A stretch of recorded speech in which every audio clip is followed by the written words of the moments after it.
It's probably hard enough having to flunk an Algebra 2 test, get rejected by your crush, and then have Quincy Wilson drop a sub 45 right on your head. But what's even worse is being a full-grown professional, finishing days of prep and training, and then still getting smoked. This weekend, we saw some incredible performances from young sprinters Quincy Wilson, Gout Gout, and T'Mars McCallum, but across all the races, the message is clear. The future generation of sprinters aren't just catching up to the vets, they're starting to pass them. Let's start with Quincy Wilson, who at just 17 years old just broke the U18 record in the 400 meter, for the fourth time. This race took place on July 12th for the Ed Murphey Classic, and Quincy found himself up against an elite field. Devastatingly, he was lined up outside Olympians Bryce Deadman and Elijah Goodwin, meaning if Quincy wanted to stay in this race mentally, he was going to have to get out hard. And get out hard he did, creating separation from Elijah Goodwin right from the jump. Oh, and did I forget to mention the 8th fastest 400 meter runner of all time was put right outside of Quincy? Well, he caught up to him by the end of the first turn. And this was just an incredible win by Wilson, dominating the field by the time they came off the last bend and easily holding on for the win in 44-1. This ties silver medalist Matthew Hudson Smith for 4th in the world this year. This makes Quincy a legitimate contender for the US 400 meter team, and I would not be at all surprised if we see him in the World Championship final. Next, we'll go on to Gout Gout, who disappointingly chose not to run in the pro field of the Monaco Diamond League meet, where we could have seen him make the anticipated matchup of Noah Lyles and Letsile Teboho even more exciting. He instead chose to run in the U23 division against overall a field not to his level.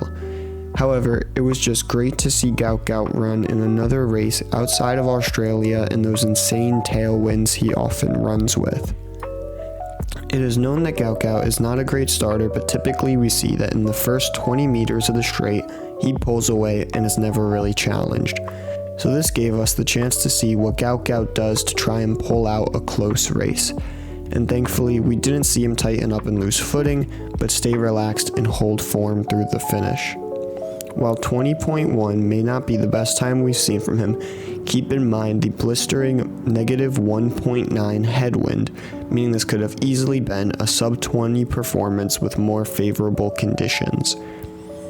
All this to say, Gout Gout is clearly a fierce competitor, and with this performance it makes his appearance at the World Championships all the more anticipated, and I'm very excited to see what he will do against some of the bigger names in sprinting.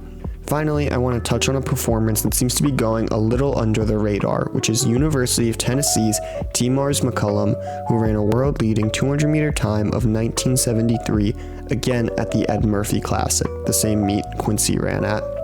This beats Olympic gold medalist Letsile Tebogo's previously world-leading 1976, which only stood for a week since the Prefontaine Classic on July 5th.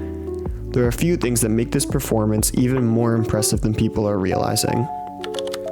T'Mars is a collegiate runner, but that means that he was on a collegiate calendar, meaning he's been running not only indoors since January, but also opened his outdoor season in March. This also means that he was looking to peak at the NCAA championship, which brings me to my next point, that we have not seen T'Mars compete since his 5th place finish in the 200 and 8th place finish in the 100, meaning we haven't seen him run in about a month. Even adding to his tired legs, T'Mars ran this 200 just over an hour after running a slightly wind-aided time of a 9:87 in the 100 meter. And just watch how far from the line McCallum slows up. I mean, this is meters from the line. And now, I think people get carried away with how much faster people can run if they go through the line, but still, this definitely could have been a 19.6 performance. Ask anyone on Thursday who's going to run the world-leading 200 meter this weekend.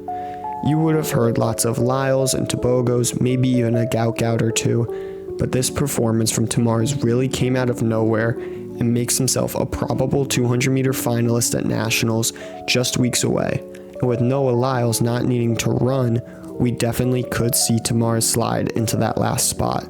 And yes, he is much older than Quincy and Gout Gout, but still just turned 21, so we definitely have lots more to see from this NCAA phenom. This weekend, we saw something rare, not just fast times, but a shift. Quincy Wilson breaking 44.2 again and puts himself in world championship contention. Gout Gout runs a 20.1 into a -1.9 headwind and proves he belongs on the global stage.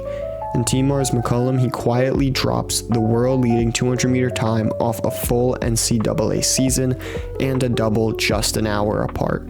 Those aren't one-offs, those are statements.